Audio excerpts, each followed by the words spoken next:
Pemirsa, berbekal nama besar sang ayah, Gibran Rakabuming Raka akan melenggang di kancah perpolitikan dengan maju menjadi calon wali kota Solo. Majunya Gibran juga diwarnai dengan drama yang sempat membuat geger kader Banteng di Solo, Jawa Tengah.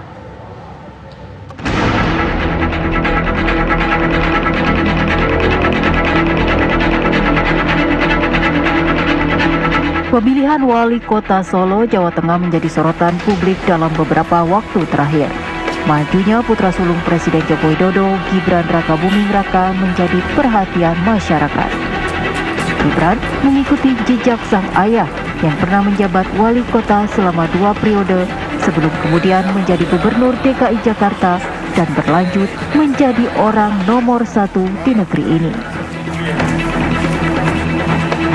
Namun bukan cuma isu politik dinasti, majunya Gibran juga menghangatkan peta politik PDI Perjuangan.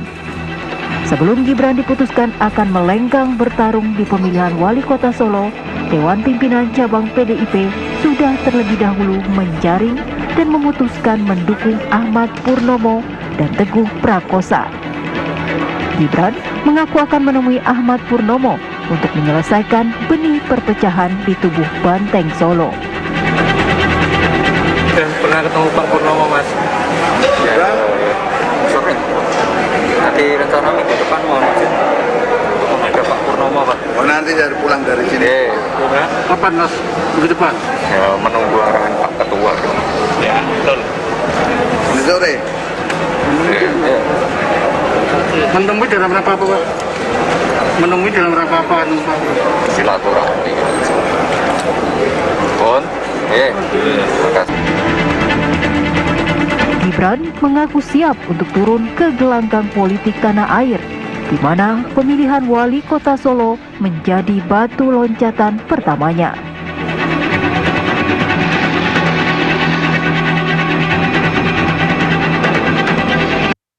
Pemirsa, langkah berani diambil PDI Perjuangan dengan memajukan putra sulung Presiden Joko Widodo, Gibran Rakabuming Raka, sebagai jagoan calon wali kota yang diusung pada Pilkada 2020. Langkah ini dinilai berani karena sebelumnya tidak terlihat kiprah Gibran di dunia politik dan juga pemerintahan.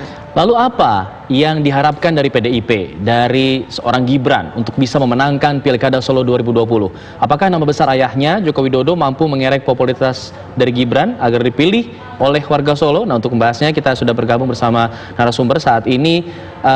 Kita mengundang ada beberapa narasumber, tapi yang baru bergabung adalah Bang Zainal Arifin Mukhtar yang merupakan pakar hukum tata negara dan juga politik. Selamat sore, Assalamualaikum Bang Zainal. Assalamualaikum. Waalaikumsalam. Bang, sambil menunggu narasumber kita yang lain, ada Ketua DPC PDIP Solo, PDP Solo nanti Pak FX Hadir Diatmo, dan juga Direktur Eksekutif Lembaga Survei Indobarometer, Bang Kodari. Kita sama Bang Zainal dulu. Bang Zainal, kalau Anda melihatnya, Gibran tidak mempunyai latar belakang di politik dan juga pemerintahan. Apakah ini merupakan langkah yang tepat bagi PDIP untuk memajukan Gibran ke Pilwalkot Solo? Dampaknya akan seperti apa? Iya, sebelum saya bicara masuk soal tepat atau tidak, sebelumnya harus bicara dulu soal konsep dinasti politik kayak begini ya. Jadi ini bisa disebut dinasti politik? Iya, jadi dinasti politik itu kata dasarnya adalah ketika turunan kepemimpinan itu dilakukan secara turun-temurun gitu. Dilakukan dengan dasar genealogis. Jadi dasar yang bukan merit model, tapi lebih bersifat turun-temurun. Nah, itu kan secara teori sering disebut menjadi neopatrimonialistik kan. Artinya kenapa neo? Karena dulu relasi antara metode penurunannya itu kan penunjukan begitu saja langsung.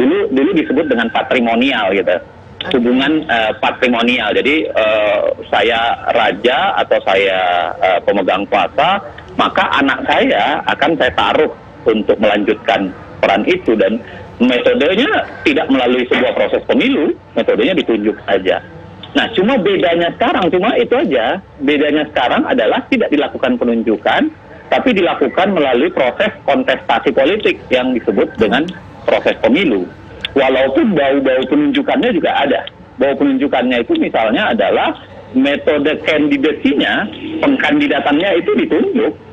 Biasanya malah dipaksakan kan, bisa jadi dengan cara apapun yang kita tidak tahu itu ditunjuk ke bawah gitu. Walaupun saringan akhirnya adalah proses pemilu, itu sebabnya disebut sebagai orang ada yang menyebutnya menjadi neo-patrimonialistik. Masih patrimonial tapi ada bau barunya gitu. Bang Zainal, kira-kira masyarakat ini akan memilih sosok dari Gibran ya, atau karena dia putra dari presiden? Nah, kalau saya tadi belum jawab soal PDIP-nya ya, saya belum jawab apakah PDIP diuntungkan atau tidak. Tapi dari model dinasti politik ini, sebelum saya jawab ke situ, dari model dinasti politik ini, ya memang bisa plus dan minus. Ya. Plus dan minusnya satu, plusnya tentu saja dia dapat efek yang banyak dari nama ayahnya. Bahkan dalam beberapa kasus dinasti bisa jadi ada peran ayah secara langsung ya. Saya tidak mengatakan bahwa pasti akan terjadi di kasus Jokowi akan menggunakan kekuasaannya untuk mengawal Gibran. Tapi dalam kasus yang namanya dinasti politik itu sangat mungkin digunakan kuasa, bukan sekedar kuasa, pengaruh, ya, bukan sekedar pengaruh, itu kemudian popularitas, semua digunakan untuk anaknya. Makanya dari segi keuntungan, ya banyak diuntungkannya dengan model dinasti politik. Tapi sebenarnya harusnya diberikan catatan bahwa ini membuntukan proses partai politik. Karena artinya apa? Emang udah nggak ada lagi orang di partai politik itu yang mampu untuk memimpin sehingga kemudian hanya nyuri-nyuri orang dengan cara begini atau menggunakan model patrimonial gaya ini. Nah, itu pasti menjadi catatan menarik dan teguran keras terhadap sebuah partai bahwa ya jangan-jangan dia memang tidak memiliki lagi pengkaderan dan kemudian kader dari sebuah proses pengkaderan dan orang yang bermutu yang hingga hanya untuk menduduki kota Solo saja itu tidak punya gitu. Baik, kita konfirmasi ke Pak FX Hadi Rudiatmo sudah bergabung bersama kami. Pak Rudi, sebelumnya DPC sudah memilih ada pasangannya, lalu kemudian akhirnya tiba-tiba berganti begitu Pak. Dan tadi disebutkan oleh Bang Zainal ini sepertinya modelnya penunjukan langsung nih. Sebenarnya apa yang terjadi Pak di dalam? Jadi begini, saya sebagai ketua partai menyampaikan kepada publik bahwa saya telah melaksanakan apa yang menjadi aturan partai. Yaitu aturan partai tentang proses penjaringan dan penyaringan calon wali kota dan wakil wali kota. Nah, sehingga ketika saya sudah melaksanakan tugas itu, tentunya ini kita kirimkan kepada DPP partai. DPP partai akan mengolah tentunya, biarpun kemarin calonnya pertama kali satu Pak Kur dan Pak Teguh, namun di pertengahan jalan setelah kami kirim ke DPP PDI Perjuangan, ada Mas Gibran mencalonkan lewat pintu DPD dan DPP PDI Perjuangan. Hal ini merupakan salah satu dinamika politik yang ada di PDI Perjuangan.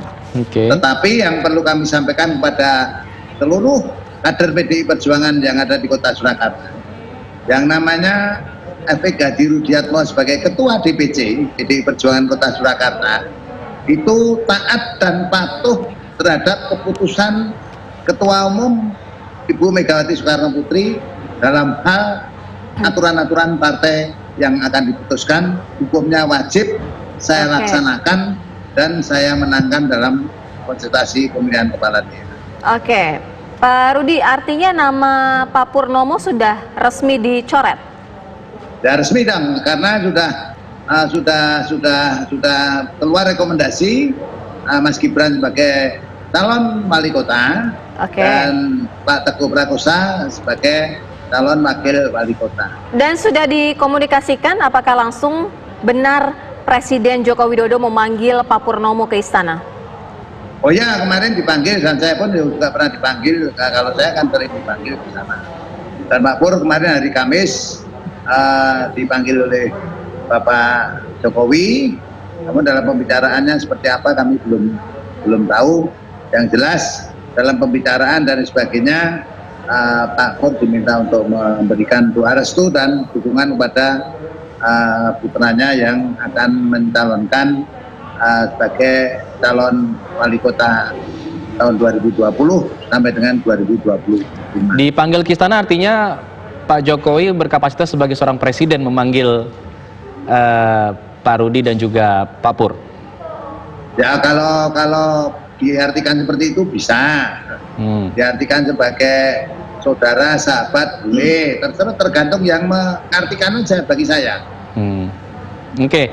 Saya nanti ingin ke Bang Kodari. Bang Kodari tadi disebutkan ini sebagai sebuah bentuk dinasti politik yang baru, neo begitu. Apakah sepakat dengan hal itu? Tapi jangan dijawab dulu, saya jeda, kami akan kembali sesaat lagi.